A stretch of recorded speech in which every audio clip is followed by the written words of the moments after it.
perkara yang agak menggelisahkan di daerah ini. Apakah perkara itu? Encik Jimmy boleh menceritakannya.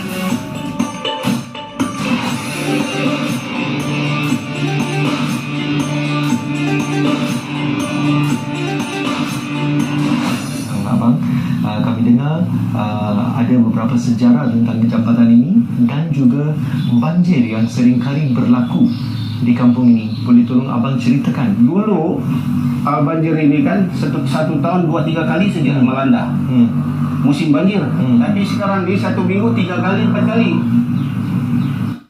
Jadi untuk meluruskan sungai ini dan mendalam sungai ini sehingga Kuala Bay sana. Dan sekarang buktinya sudah mengurik. Ya. Sudah mengurik sungai ini. Ya. Ini jangka pendek tau. Jangka pendek mengurik sungai ini dan menimbus di bagian atas sana. Menimbus di tebing supaya air tidak melimpah. Ya. Barangkali dengan harapan itu kami tidak akan dilanda banjir setiap hari lah.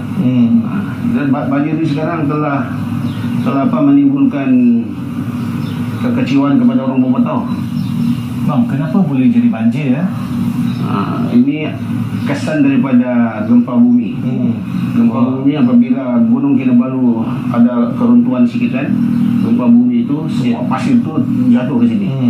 Jadi akhirnya sungai ini dalam. Jembatan itu dulu tinggi daripada itu. Tinggi daripada itu besi di atas.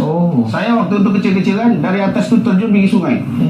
Dalamnya sungai. Sekarang kalau surut sudah, kita boleh jalan kaki lagi. Dulu dalam ini. Jadi asal hujan di bagian dekat Gunung Kinabalu itu, air melimpah ke atas. Jadi artinya sungai ini perlu didalamkan. Dan masa tu gempa bumi tu tahun bila ya bang? Gempa bumi kalau tidak silap lah tahun 2015 lah.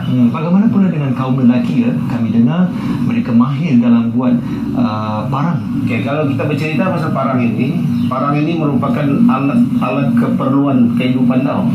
Artinya setiap rumah itu mesti ada parang. So kalau rumah itu tidak ada parang, berarti rumah itu tidak lengkap. Sebab parang ini kegunaannya satu untuk kerja-kerja. Kerja-kerja ambil kayu, buat rumah, parang semua itu. Dan satu juga parang ini menjadi senjata. Menjadi senjata. Artinya kalau kita ada parang, orang takut akan bermusuh dengan kita. Dulu di Pekan Kota Belitung, orang-orang kampung bawa parang tau. Dia orang tidak tahu itu undang-undang. Dia orang amalkan andang-andang. Tapi dia memang itulah tradisinya. Bang, dekat sini kan ada sejarah tentang perang Jepun tak?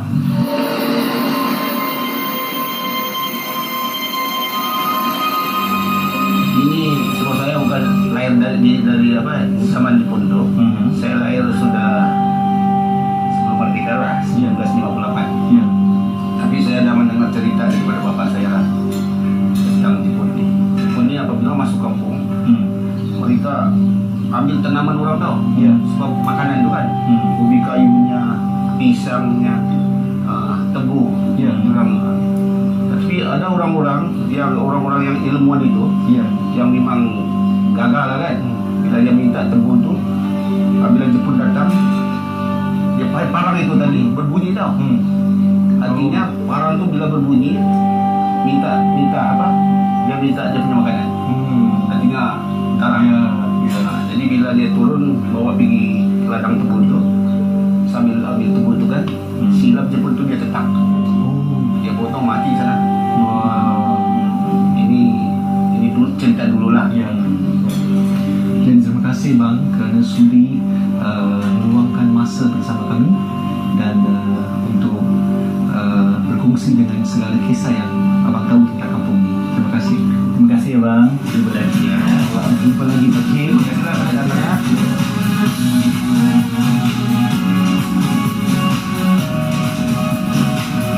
Kami teruja dengan cerita Encik Jimin mengenai parang. Alang-alang berada di Kota Belud, kami berkunjung ke bengkel pembuatan parang di Kampung Siasai.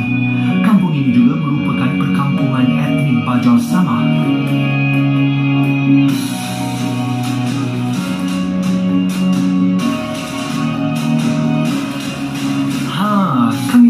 sampai di bengkel ini, kami disambut dengan penuh mesra oleh tuan punya bengkel.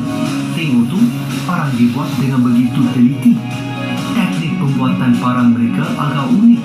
Tapi jangan tak percaya, parang Kota Belud sangat-sangat halus buatannya dan berbagai jenis pula. Oh, begini pula cara membuat parang. Rupanya, banyak kerja-kerja yang perlu dilakukan sebelum sesebilah parang menemui pelanggannya. Meskipun dia agak mahal, tetapi apabila kita melihat daripada proses pembuatannya, ia memanglah sesuatu. Apapun, cintailah produk tempatan kita.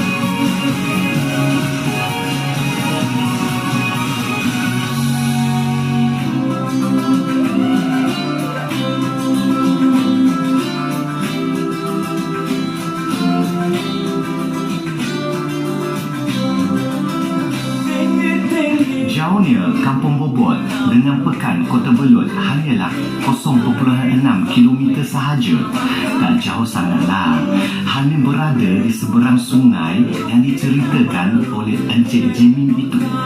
Kami berjalan-jalan di sekitar daerah Kota Belud. Banyak perkara yang boleh kita banggakan. Antaranya Masjid Kota Belud yang dibina pada tahun 1976. Kami menyaksikan betapa penduduk di sini sama-sama menjaga budaya dan cara hidup yang mereka warisi secara turun-temurun. Kami begitu teruja dengan semangat penduduk di sini.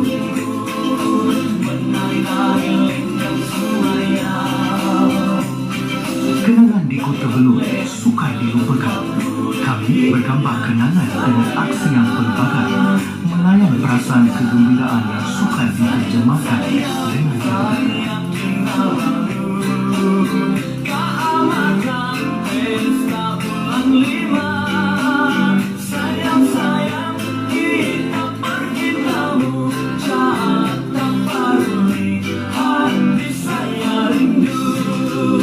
Kelvin, terkejut nampak kawan? Peluang tidak dilepaskan. Kami cuba menjadi koboi di sini. Jangan marah ya kawan-kawan. Terdapat toko merah yang dibina sangat berhampiran dengan Sekolah Agama Negeri Pekan Kota Belud. Oleh kerana banyak lagi masa terluang, kami menuju ke Kampung Rampayan Laut. Kami mengunjungi bengkel tenunan Puan Haja Pandian Sulaiman.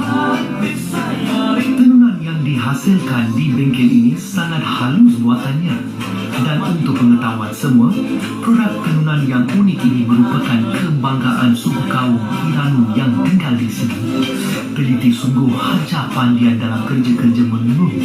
Patutlah beliau dianugerahkan gelaran Adik Guru Kraft oleh Kementerian Kebudayaan Pelancongan Malaysia.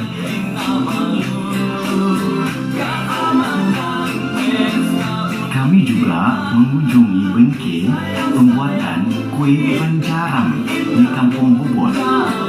Kuih ini merupakan kuih tradisional yang dikongsi bersama oleh etnik Bajau Sama dan etnik Iranun di daerah ini. Kuih ini amat popular di sini dan istimewanya dia diminati oleh kebanyakan orang, bangsa dan angkatan.